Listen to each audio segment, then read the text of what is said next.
Hello' guys, কি খবৰ আপোনালোকৰ? আশা কৰোঁ আপোনালোকৰ খবৰ নিশ্চয় ভাল। আজি আমাৰ বাংগালোৰৰ দ্বিতীয় দিন আৰু দ্বিতীয় দিনাখনো আমি বাংগালোৰ ক'ত ক'ত ফুৰিব যাওঁ আপোনালোকে ভিডিঅ'টো স্কিপ নকৰাকৈ শেষলৈ চাই যাব দেই।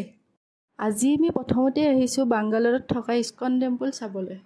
মন্দিৰৰ ভিতৰত আমি যেতিয়া সোমাম তাত প্ৰতিজন ভক্তৰ কাৰণে এটা এটা ষ্টেপ দিয়া থাকে আৰু এই ষ্টেপটোতে প্ৰতিজন ভক্তয়ে হৰে ৰাম ৰাম ৰাম হৰে হৰে হৰে কৃষ্ণ কৃষ্ণ কৃষ্ণ হৰে হৰে এনেকৈয়ে ভগৱানৰ নাম স্মৰণ কৰি কৰি মেইন দুৱাৰলৈ যাব লাগে।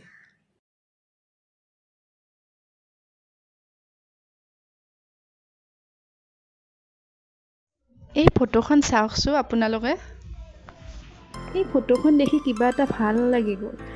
ইয়াত কেঁচুৱাৰ পৰা বুঢ়ালৈকে কেনেকুৱানো হয় মানুহৰ জীৱন কালটো তাকে দেখুৱাইছে। দেখিয়ে মনটো ভাল লাগি গ'ল। আমিওতো এদিন এনেকুৱাই হ'ম ন।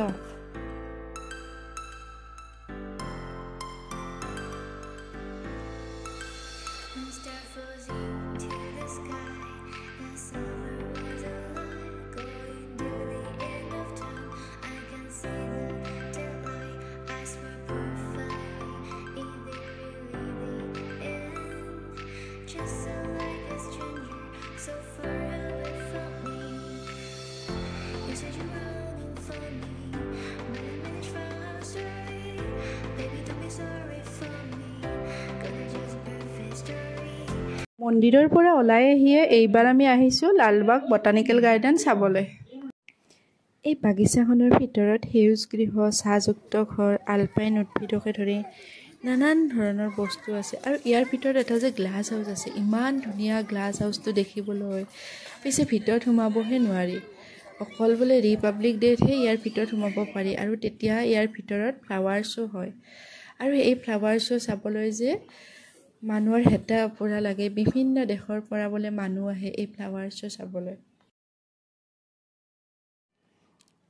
এই বাগিচাখনৰ এটা বস্তু ইমান ভাল লাগিছে, কেতিয়াবা যদি বতাহ বৰষুণতে হওক বা এনেয়ে গছ কাটিব লগা হয় তেতিয়া সেইটো সিহঁতে পেলাই নিদিয়ে। সেইটো ইমান ধুনীয়াকৈ সিহঁতে এটা আৰ্ট কৰে নহয়, সেইটো এটা চাব লগা কথা দেই।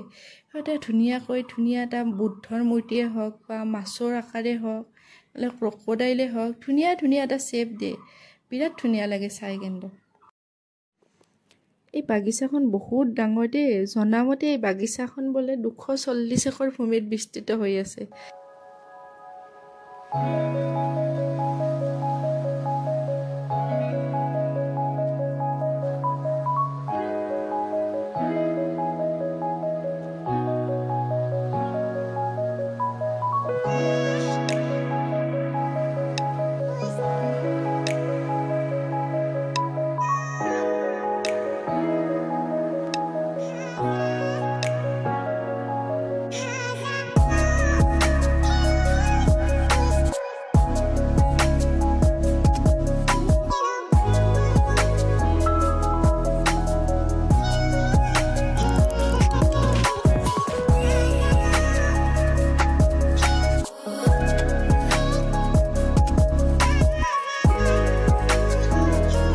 ইমান ডাঙৰ বাগিচাখন এদিনতে খোজকাঢ়ি ঘূৰি চোৱাটোতো সম্ভৱেই নহয়।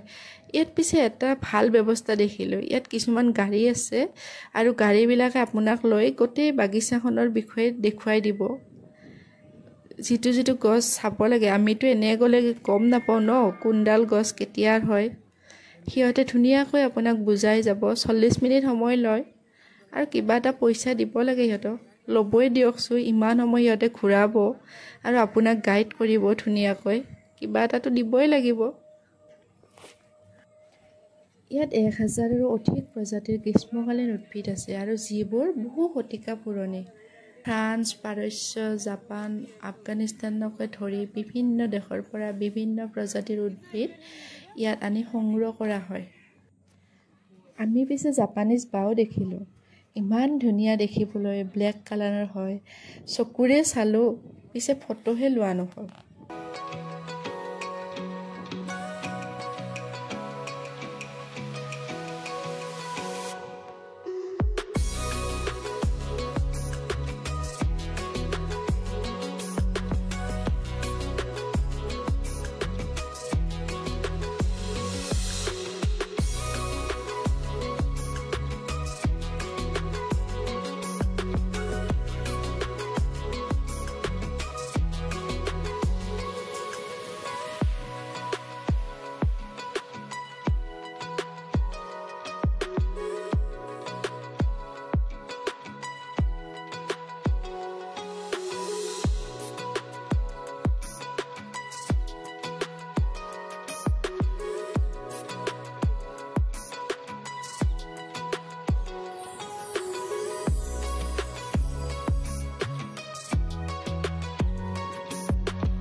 আমি যে ওপৰত উঠি গৈ আছোঁ এইটোৱে এটাই শিল হয়, বহুত ডাঙৰ আৰু বহুত ওখ, আৰু তাৰ পৰা যে গোটেই লালবাগখন দেখিব পোৱা যায় আৰু বহুত ধুনীয়া লাগে ইয়াৰ ভিউটো।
বাগিচাৰ পৰা ওলায়ে এইবাৰ আমি চাব আহিলোঁ ইয়াৰ ওচৰতে থকা টিপু চুলতানৰ ছামাৰ প্লেচ।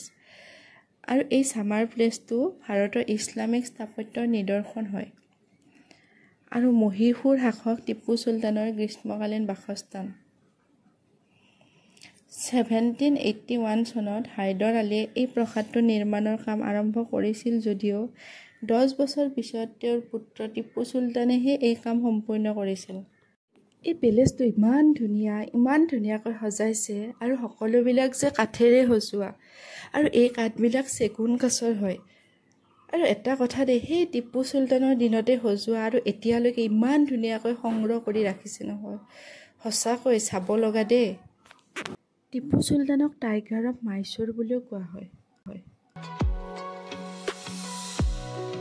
আপোনালোকে যদি মোৰ ভিডিঅ' ভাল পাইছে, লাইক, কমেণ্ট, শ্বেয়াৰ, আৰু যিসকলে মোৰ চেনেললৈ নতুনকৈ আহিছে সেইসকলে মোৰ এই চেনেলটো ছাবস্ক্ৰাইব কৰিব নাপাহৰিব দেই। ধন্যবাদ।